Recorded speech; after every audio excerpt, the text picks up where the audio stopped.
You believe you are a good person. You believe that if you were placed in a war, you would resist. You would refuse to hurt the innocent. You would be the one who stays human when everyone else falls apart. But there's a problem with that belief. Every soldier who ever committed an atrocity believed the exact same thing about themselves, right up until the moment they didn't. And what scientists discovered when they tried to understand why is something most people are not emotionally prepared to hear.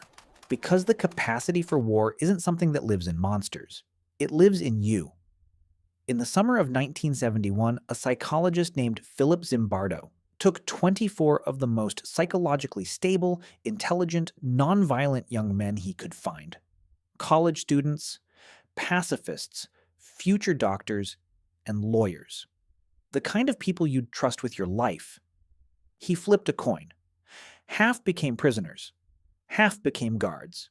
And then he locked them in a fake basement prison built beneath Stanford University. The experiment was supposed to last 2 weeks. It was shut down in 6 days. Because something happened inside that basement that no one, not Zimbardo, not the guards, not the prisoners, saw coming. The boys with the uniforms changed. Not slowly. Not gradually. Almost overnight. They began humiliating the prisoners, stripping them, putting bags over their heads, forcing them into psychological breakdowns for fun. One guard later admitted he started inventing new ways to torment them just to see what would happen. These were not evil people. They were you. They were me. They were anyone. And here's where it gets darker. When Zimbardo interviewed the guards afterward, almost none of them remembered choosing to be cruel. They described it like slipping into a current. Like the cruelty wasn't something they did, it was something that happened through them, as if a switch had been flipped somewhere deep in their biology, a switch most of us don't even know we have. But this wasn't a one-time fluke, because 3 decades earlier, on the other side of the world, something far worse had already proven the same thing. In 1961, a quiet psychologist named Stanley Milgram asked a simple question. How did ordinary German citizens participate in the Holocaust? He didn't believe they were uniquely evil. He suspected something more terrifying, that under the right conditions, anyone could do it, so he designed an experiment. He told volunteers they were helping with a memory study. Their job was to deliver electric shocks to a stranger every time he answered a question wrong. The shocks would grow stronger with each mistake, from mild to painful to potentially lethal. The stranger wasn't really being shocked. He was an actor. But the volunteers didn't know that. Milgram expected almost no one to go all the way. He was wrong. 65% of ordinary people, teachers, accountants, salesmen, fathers, delivered shocks they believed could kill another human being. Not because they wanted to, because someone in a lab coat told them to. And this is the part almost nobody talks about. When Milgram interviewed them afterward, the volunteers weren't sadists. They weren't psychopaths. Most of them were horrified by what they had done. They cried, they shook, some never recovered. But in the moment, they obeyed. Because obedience isn't a choice. It's a reflex.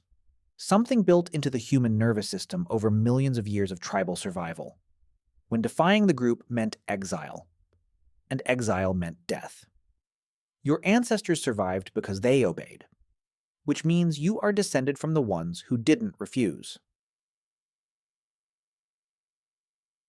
But here's the question that haunts every researcher who has ever studied this. If obedience is hardwired, if cruelty can be activated by uniforms and authority and group pressure, then what exactly is keeping you safe right now? The answer is uncomfortable. Nothing. Nothing except circumstance. You haven't refused to commit atrocities. You've simply never been asked. You haven't proven yourself moral under fire. You've only been moral in peace.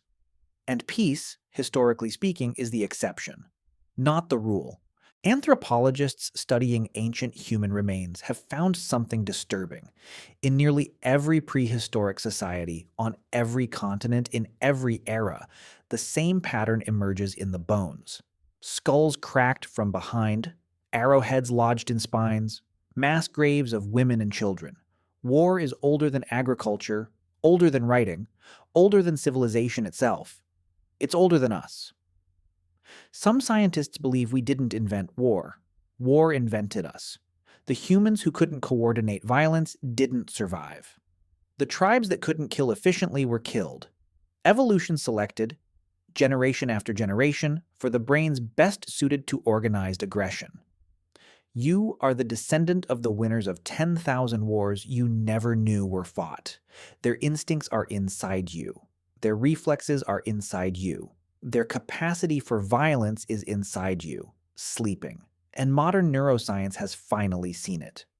When researchers scan the brains of ordinary people watching their group succeed against another group, the same reward circuits light up that activate during sex, food, and addictive drugs. Tribalism feels good. Hating the enemy feels good. Being part of us against them feels physically pleasurable.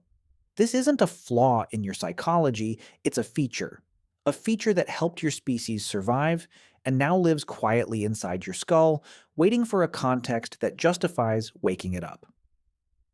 So what does this mean for you?